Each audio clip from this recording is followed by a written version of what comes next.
Hey everybody, Jerry here. It's been a while since I had a chance to talk with you, so I thought I'd do this quick video. And something that what I really want to talk about. I want to talk about uh, the importance to me of the upcoming National Guild of Hypnotists Convention. It's so much more important to me than just going to watch people speak. It's important to me because it's that one time every year where I get to meet people that I've known and developed close friendships with over the last 20 or 25 years. And, we don't see ourselves during the year. We make an occasional Facebook post or something like that. But our friendships have grown so much.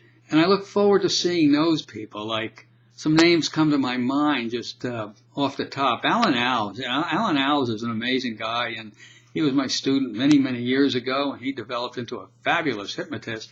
And just recently, I got to see pictures of his family, and I'm going to tell you, wow, what a good-looking group they are. And Al's a good guy. I really like him. Looking forward to seeing him again. Ralph Benko, he's another guy. He's really important in Washington, and he is so smart. I understand like every third word he says, but I really enjoy talking with him. He's got brilliant ideas, and I've learned a lot from him over many, many years. Of course, I could never forget my favorite girlfriend, Beryl Comer, who is brilliant over there in Dubai. She just wrote a book on hypnodontics, and Beryl and I go back a long, long time. It's going to be great to see Beryl again. And without a doubt, Tom Nicoli. I mean, Tom is he's like a breath of fresh air when you meet him. If you're in a bad mood, if you feel down, you just spend 2 or 3 minutes with Tom, and you're going to feel like $1,000,000 again. Tom has had some serious challenges physically over the years, and he just keeps bouncing back the most positive attitude. I love hanging around with him. You just feel so good all the time, and I can't wait to see him again. And then a real Energizer bunny is Lisa Halpern from out there in California. Lisa's amazing. She's done so many things with hypnosis in her life, but more important than that, she has this effervescent and bubbling personality, which is another person that I just seek out all the time and spend a few minutes with her, and if she has the time, and I just really enjoy seeing her again. Celeste Hackett. There's another Energizer bunny, a woman who is fabulous, honorable, a person who would just tell you the way it is, and in a very sweet way. She and I have known each other for a long time. I'm looking so forward to see her again. Will Horton. Will Horton, he's on the west coast of Florida, and he is probably the guru of NLP. And I've known Will for years, and I really respect him, and I like him a lot. I can't just wait to say hi again to Will. Dan LaRosa. Dan LaRosa is a special friend of mine. Dan and I met many, many years ago. He's grown to be one of the best stage hypnotists, in my opinion, one of the best stage hypnotists in the world. And I really like Dan. I think he's a great, honorable guy, fun to be around, and except he's hard to catch up with. He's always so busy and on the run. You got to kind of tackle him if you want to see him. But I'm looking forward to seeing Dan again. Teddy Robinson. Teddy Robinson is known him for years, an attorney by trade. Great guy. He's an EFT master. And if you want to know anything about EFT, he's the guy to go see about that. Look forward to seeing him. And Inez Simpson. Great gal, Inez. She's a super hard-working girl, and she's just one of those people. When you meet her, you just love her, and she just sticks on you like glue, and she makes you feel happy. Looking forward to seeing Inez again. And what can you say? Jerry Valley. Jerry Valley and I met, I guess back in the early 80s, when we were both at a convention out in California, and we got talking to each other. And we were both selling product, or just getting into selling the product business. And I remember we went up to his room back then, and we were talking about how to package his product, how to display it, and he gave me some ideas on mine. And our friendship grew over the years, and Jerry's a special guy. All of you know Jerry, and he's a good man to know, and he's a lot of fun to be around also. And of course, I can't name them all, but I can't leave out Hans Rudy Wipf. He's the fellow that bought my business over in Switzerland, and I'm going to be excited to see Hans up there and see what he's doing with the with Omni. I think he's going to have a booth up there this year, which is going to be pretty cool. So I can hang out over there and feel, comfortable. And there's just so many other people that are on Facebook that I never met that I look forward to seeing up at the NGH Convention.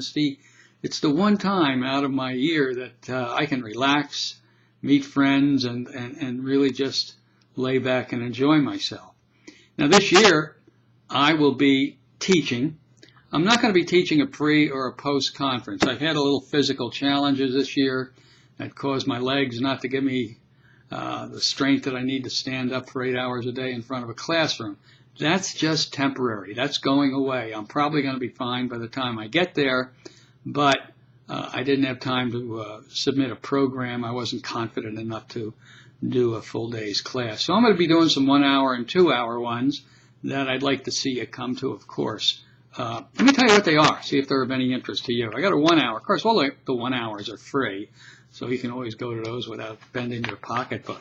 On when is I have to do a little reading here.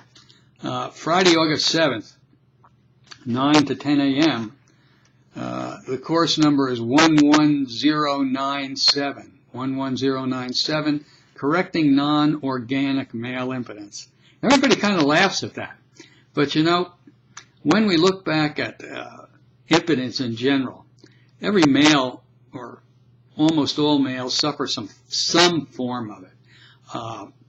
And there's two types of impotence. One is organic, where there's something wrong with the plumbing, and the other is non-organic, where it's up here in the head. And that's where most of male problems come from, whether it's premature ejaculation or the inability to maintain an erection and things on these order, lack of performance in general. Well, I remember when I was in Dave Elman's class many years ago, when he was demonstrating and talking about non-organic male impotence.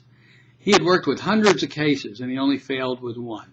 Because this is probably one of the easiest problems to deal with men, because they're motivated to get it corrected.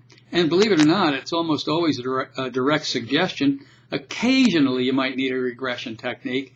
Easy work to do, very rapid transformation.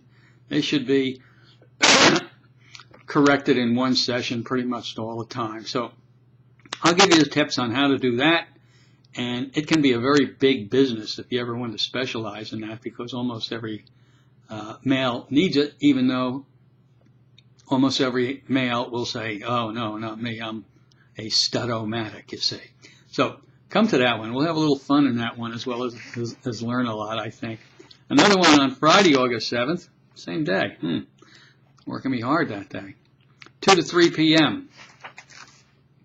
That course number on this one is 11022. Again, 11022, controlling abreactions. You know what abreactions are. Well, maybe you don't. Or maybe you were taught something that it isn't. A lot of people think an abreaction is the reliving of a traumatic and a very upsetting event of your past, sometimes not even known about by the conscious mind because it's repressed. That's incorrect. It's not a reliving of that event. It is, you're going through that event for the first time. It's not a memory. It's not reliving. It's happening to you for the very first time. And these can get very exciting. Some abreactions I've had over the years were just flat out wild. And you have to know how not to be frightened when these type of abreactions come up, how to handle them, how to stay away and duck when the arms are swinging, and you got to be pretty quick on your feet. But you can control them. There's nothing to be frightened about or scared about. Abreactions are just part of what we do. But just remember, you're not reliving anything. They are there for the first time, and it feels exactly like to them. And we need to show you how to control those. If you have any fear at all of that, come on to this one, because it can be an important part of your session, no doubt about it. A 2-hour one on Sunday, it costs you a couple of bucks, not much, I don't remember what it is, from 11 till 1, successful use of the Dave Elman induction. The Dave Elman induction has been beat to death. Back in 72 or 73, when I first started teaching the Dave Elman induction, nobody ever heard of Dave Elman. Nobody knew who he was. He was just nothing. And I brought him along over the years until today. He's one of the most well-known hypnotists in the world. And I will take credit for bringing him along. But you know, his induction has been brutalized over the years. Most people just take it apart and it's horrible. But even with that, I remember Dave told me, if you take what I know and that's the only thing you use as you go forward, you should get out of the business because you're not moving it forward. So like with everything else, the Dave Elman induction, over the years I've tried to make it better by doing different things with it. Some of the things were just horrid, just horrid. I thought they would work. It sounded brilliant to me, but that didn't work. But you know, every once in a while I stumbled across something that really made it work a lot better. In the semantics, in the shortening of the induction, where you can take that full induction of Dave Elman and bring it down to about 5 or 6 seconds and still have the tremendous power of it. But even more than that, by changing some of the basic semantics of the induction, it's giving more power. You have a lot more power. And I haven't seen anybody teaching that. So I'm going to be excited to present that to you so you can even use that induction with a tremendous amount of confidence. And during that one, I'll be looking for some people to work with. So if you want to do that, just shout or let me know ahead of time, and we'll get you up there and let you be the victim. Why do I say victims all the time? Well, you know what I mean. Okay, and that one is on Saturday, August 8th. The number is 221103, 221103, and I think you're really going to like it a lot. And the last one I'm going to do up there is course number 32102. 32102. It's going to be Sunday from 10 a.m. till 12 noon. Now, this one is my favorite. This is ultra height hypnosis. Now, you guys, if you've watched my ultra height videos in the past, you know I discovered this 6 or 7 years ago by accident. It was a fluke. You probably saw the story on how that happened, and maybe I'll go over that just for a minute or two in the beginning of it. But ultra height has grown to be one of the most amazing methodologies of transformation that are available to us today. I was shocked when I started developing it, how the outcome was so beautiful, and how easy it was for the hypnotist to use, because you basically don't have to do very much at all, which is always my kind of way to do things and watch things happen on their own. And you can just get the people to heal themselves, and they do it beautifully and lovingly, and it's just fabulous. And we've learned so much more about ultra height since those early days. And I want to bring you up to speed on some of the things that we've been poking around with lately and the great successes we've been having. So ultra height is a terrific tool for your toolbox. Some of my former students are actually just using ultra height as the therapy with everybody, and I guess that's okay as long as it's working for them. That's fine too. So be at the ultra height one if you can, because this one's going to be really exciting, and I'm looking forward to it. So those are the courses I'll be teaching, and the people I want to see up there. I'm going to spend a lot of time meeting with people, because you never know. At my age, I don't know how many more of them I have to be able to go up there, but who knows? I know next year we're planning one of those river cruises in Europe. It might be in conflict with the NGH Convention. I don't know, but got a bunch of us are going to be running over there for a while in Europe and having some fun. So, this would be a good year to see me again. I'd look forward to seeing you guys a whole bunch. You've been my family. Many of you have been my support, and you've stuck by me through thick and thin, and there was plenty of thin over the years. So let's get together, all of us up there, have a cup of coffee or an adult beverage or something like that, and have a good time. So I'm going to look forward to meeting you and seeing you up there, and come on, come up there and be with me. This could be a good year. I'll see you later, and if you have any questions, just send them to me, and I'll see what I can do to answer them for you. See you later. Bye-bye.